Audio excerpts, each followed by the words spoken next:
Herbert S. Sinclair of the Mount Holly estate at Reddington, do publish and declare this instrument my last will and testament, and hereby revoke all wills and codicils heretofore made by me. I give and bequeath to my grandnephew, Simon P. Jones, son of my dear niece, Mary Matthew, all of my right, title, and interest in, and to the house and land which I own near Mount Holly. The above provision and bequest is contingent on my aforementioned grandnephew discovering the location of the 46th room of my 45-room estate. The location of the room has been kept a secret from all the staff and servants of the manor, but I am confident that any heir worthy of the Sinclair legacy should have no trouble uncovering its whereabouts within a timely manner. Should my grandnephew fail to uncover this room or provide proof of his discovery to the executors of my will, then this gift shall lapse. In witness whereof I have hereunto set my hand this 18th day of March, 1993. Herbert S. Sinclair.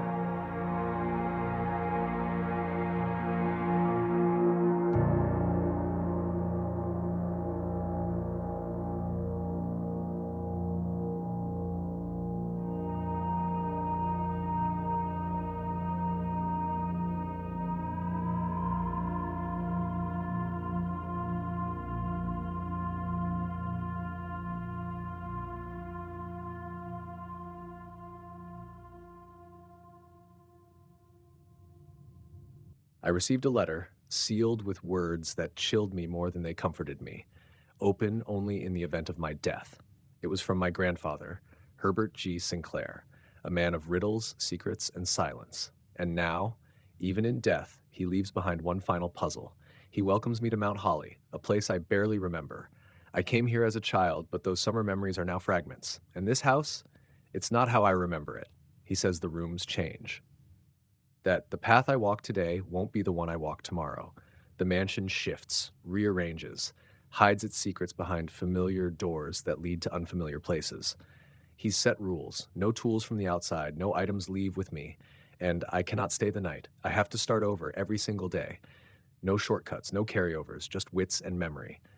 And then, one final piece of advice. Don't go where the path leads. Abandon the path and go where you want it to lead. That was Grandma saying. But here, it feels like a warning. This isn't just a puzzle box, it's a test. And I'm the heir, chosen not out of doubt, but because he believed I could solve it. This is Mount Holly. This is the blueprints. And this is where the game begins. If this is our first move of the run, I say take the bedroom, get that early insight engine rolling. We can double back or draft a closet later for gear. Let's secure knowledge first, tools later.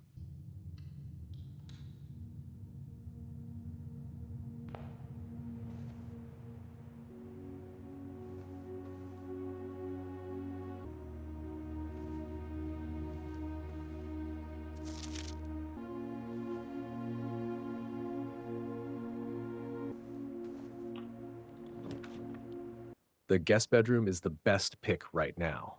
10 insight is a big boost early, and insight seems to help with solving puzzles or progressing through the estate. Coins from the pantry could be useful later, but we don't know what they're used for yet. The spare room looks plain, maybe useful, maybe filler.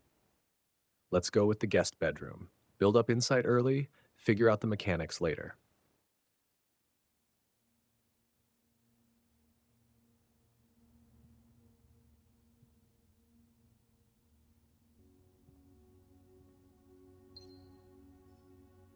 This letter gives us a small clue about the house layout. The writer mentions it's been a long time since they saw the billiard room and even started to think it was removed from the house. That confirms the mansion's layout can change or hide rooms entirely. It also says Sinclair had some sort of mathematical puzzle variation involving darts in that room. Might be worth remembering if we come across a billiard room later. Could be an actual puzzle or a minigame. For now, it's just more proof the house rearranges itself. Parlor looks like it could hold a puzzle or collectible. The puzzle piece icon in the middle of the room might mean it ties into one of the main challenges. Corridor says it's always left unlocked, so that could be useful for future navigation. Hallway doesn't give us any extra info, just another connector. If we're trying to keep progress going without backtracking too much, I'd say take the parlor. Might lead to a puzzle or give us something important.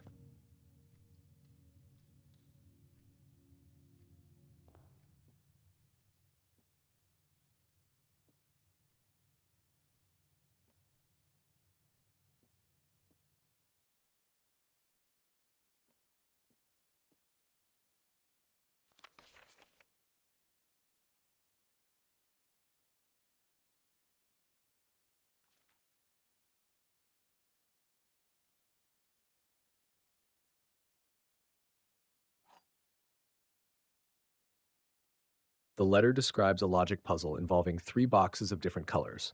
Only one of them contains a prize.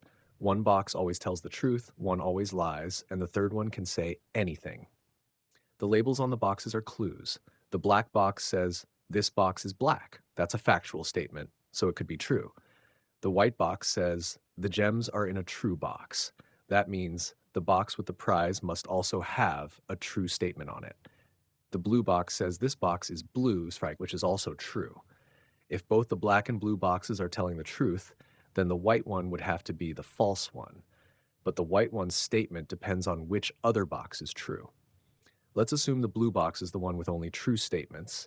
Then the statement, "This box is blue," is true, which checks out.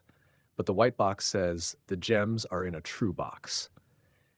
If that's also true, the gems could be in the blue one or the black one. But both can't be true boxes. Now let's assume the white box is the true box. That means the gems are in a true box is true, which is a vague loop. But if that's the only true one, the others are either false or mixed. The black box says this box is black, but if it's lying, that contradicts the color. So the black box can't be the false one. That leaves us with the black box as the one with false statements. If this box is black is false, that contradicts its appearance. So again, not possible. The only consistent solution is this. The white box is the false one. The blue box is the true one. That would make the gems are in a true box false, meaning the gems are not in a true box. So the gems are in the black box. Use the key on the black box.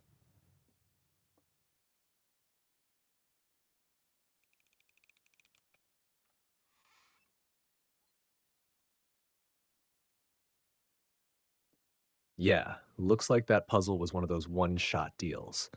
No worries, we got the logic sorted, just didn't line up with the game's interpretation this time.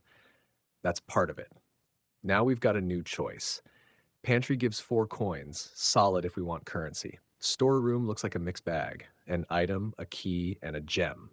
That's more versatile. Chapel's risky. We lose a coin every time we enter, so unless we're forced through it later, probably best to skip for now. Storeroom's the smart pick here.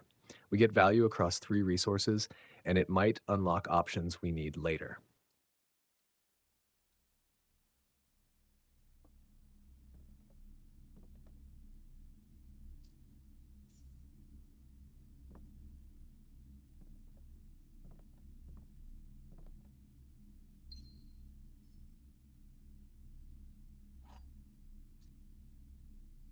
The chest in the bedroom was the first thing we ran into that needed a key.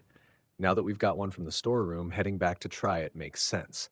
If it opens, we'll probably get either an item or a clue piece. And since this place resets every day, using the key now is better than saving it for something uncertain later. Let's head back to the bedroom and try the key on that trunk.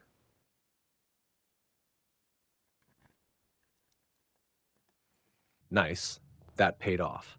Clean reward, extra coins added to the stash. Might not be flashy, but coins seem useful for unlocking something later or maybe dealing with penalty rooms like the chapel. That key was definitely worth spending here. Let's keep going and see where the next door takes us. None of these rooms give immediate rewards or penalties, so it comes down to what we're looking for. Lavatory might have hidden items or story notes, but it's marked red, so there's a chance it could be a penalty room or just filler. Hallway is neutral, mostly good for linking rooms. Spare room feels like a wild card. Sometimes those plain ones hide surprises. If we want to keep exploring without wasting too many moves, I'd say try the spare room. We haven't checked one yet, and there's a chance it holds something.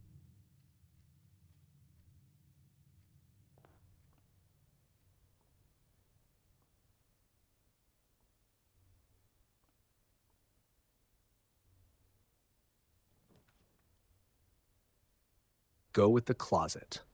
Two items give us immediate value, and we still don't know how essential gems are later on. Better to hold on to them until we hit a clear wall that needs them.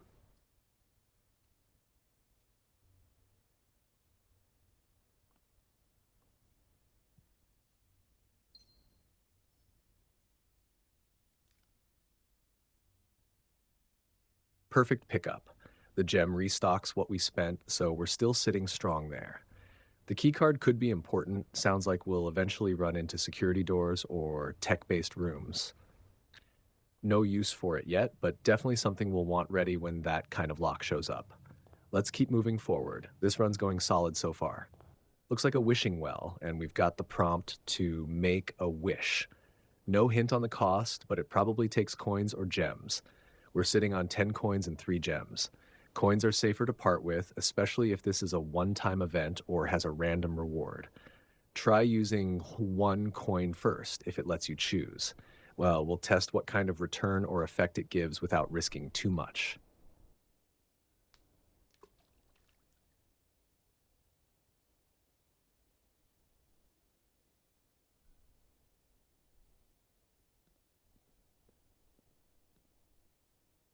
So at this point, there's nothing left to explore. We've checked every door, used the key, gathered items, made a wish, and hit a dead end on movement. The only thing left is to end the day and see how the mansion changes when it resets. We don't know what will carry over or what we'll lose, but this seems to be how the cycle works. It's time to call it a day and prepare for whatever the house throws at us next. Everything resets in the morning. Rooms, items, maybe even the path forward. That means anything we want to do has to be done within the same day. No hoarding, no carrying over, just choices, risks, and whatever we manage to uncover before sundown. We've explored everything. Time to call it and see what day 2 brings. If you're enjoying this journey through the ever-shifting halls of Mount Holly, don't forget to drop a like. It really helps the series reach more curious minds. And if you want to keep solving puzzles with me one step at a time, hit that subscribe button so you don't miss day 2 and beyond.